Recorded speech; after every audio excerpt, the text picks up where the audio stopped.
नमस्कार, मैं डॉक्टर विनयपाल, संचालक Balaji hospital and transformer centre सकराड़ी। और पिछले 17 सालों से जैसे हमारी सेवाएं चल रही हैं, उसमें मेरे मित्र भी हैं और बड़े भाई हैं हमारे आनंद भाई साहब, ये हमसे 7-8 साल से जुड़े हुए हैं। और इन्होंने कम से कम भी अपने जानकारी की 20 से ज़्यादा पेशेंट मेरे से ठीक करवाए हैं। और इसी में अभी भाई साहब राजवीर जो बसीरवाद से हैं, इनको भी कुछ दिन पहले यही दिक्कत हो गई थी। तो आगे भाई साहब बताएंगे, क्योंकि ये ज़्यादा अच्छे से बता पाएंगे। मेरी बातें बातों को भी लगी हुई अपनी बड़ाई कर रही है। हाँ जी भाई साहब, तो क्या दिक्कत हुई? आपका शुरू कब की बात है?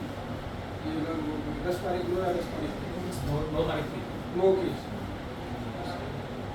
हालत क्या थी उसमें, आप बताओ।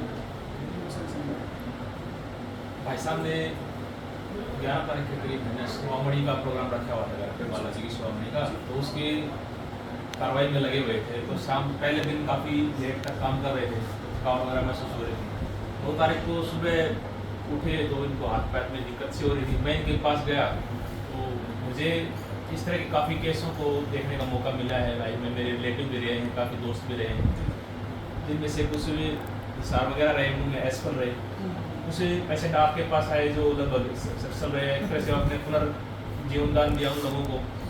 तो मैं देखते ही इनके सिम्टम्स को समझ गया कि ये तो ब्रेन स्ट्रोक है। और मैंने एकदम से तो आपको फ़ोन किया, आपने अटेंड किया कि मैं हाजिर हूँ। तो मैं फटाफट लगभग 15 से 20 मिनट में आपके पास पहुँच गए। 20 मिनट पहुँच गया, आपने देखा देखते ही ट्रीटमेंट शुरू कर दिया। तो इनकी जैसे जबान थी ना, वो तोतलापन आ गया था, कि सही नहीं बोल पा रहे थे, मुँह में टेढ़ापन था, एक आँख में भी आ गया था, हाथ और पैर में भी था।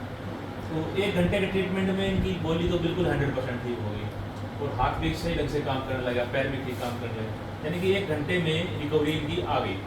तो इस बीमारी के अंदर सबसे बड़ी चीज़ यही है कि आप एक तो सही समय को पहचानें और जितना जल्दी हो सके उतना डॉक्टर साहब तक पहुँच जाएँ, क्योंकि क्लॉट्स है वो जितना भी देर तक ज़्यादा रहेगा तो ब्रेन में ऑक्सीजन नहीं पहुँचेगी, तो डैमेज हो जाएगी। अब मेरे कुछ दोस्तों ने पूछा कि तुमने सतनाड़ी पे ही मूवमेंट क्यों करी? आप पास के हिसार भी जा सकते थे, रोहतक भी जा सकते थे। तो मैंने उनको बताया कि इनके ब्रेन में क्लॉट्स है, अगर मैं हिसार पहुंचता तो कम से कम मेरे को 2 घंटे लगते, रोहतक के भी 2 घंटे लगते, और 1 घंटा मानते हैं कि वहाँ MRI या CT स्कैन होती, तो 3 से 3.5 घंटे बाद इनका ट्रीटमेंट शुरू होता।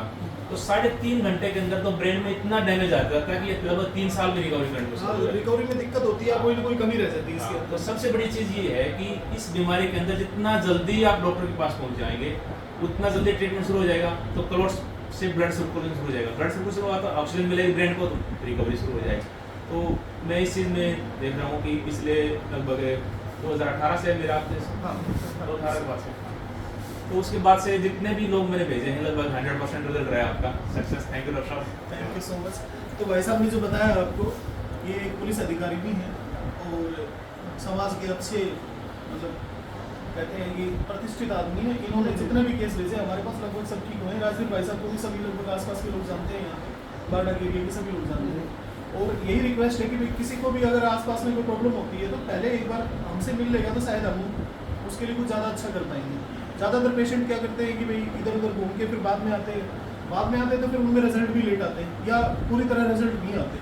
तो इसका यही है कि भाई आपके लोकल में जब ये सर्विस अवेलेबल है तो एक बार आपको देखना चाहिए कि हाँ भी यहाँ दिखा लेते हैं। अगर हमारे समझ भी नहीं आएगा, हो सकता है मैं भी ना भी कर पाए हम, लेकिन कम से कम आपका फर्स्ट एड हो जाएगा, आप अगले स्टेशन तक तो जाने के लायक हो ही सकते हो।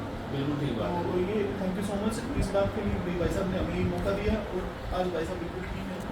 नुमा दूसरा दिन हो गया था ठीक, सुबह आया था, शाम में तीसरा हो गया था, कि जाने कुछ आया को नहीं, शाम में तो सिगरेट की तलबदार की नहीं, सुबह तो आप तो ठीक है, आप तो स्मोकिंग वाला छोड़ दी होगी ना। सुबह क्यों छोड़ दिया?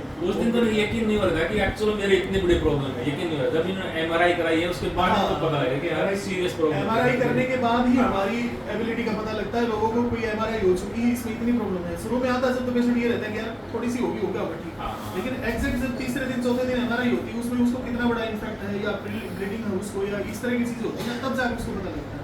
अब ये जो अहमद वासखेड़ा वाला पेशेंट है, इसको ब्लीड है इसको, और आज उसको 5वां दिन है, 5 दिन में वो लेडी अपनी पैरों पे चल रही है, हाथ भी उसका काम कर रहा है और उसकी जबान भी काम कर और रहा अब तो आपके पास वेंटिलेटर की सुविधा है। भी आ सारी गई। चीज़ें हमारे पास अब ये है ही नहीं। जैसे वही तो मैं कह रहा हूँ ना, मे भी हो सकता है कि हमसे ना हो पाए, नहीं हो पाएगा तब आगे के लिए उसको कम से कम इतना प्रिपेयर करके वेंटिलेटर के साथ एम्बुलेंस में भेजना है, उसको यहाँ पे मैनेज करना है, सारी सुविधाएं लगभग हैं यहाँ पे, ऐसी कोई दिक्कत वाली बात नहीं है। ठीक है डॉक्टर साहब, बहुत बहुत धन्यवाद आपका। आज का नहीं अच्छा है वैसे सारी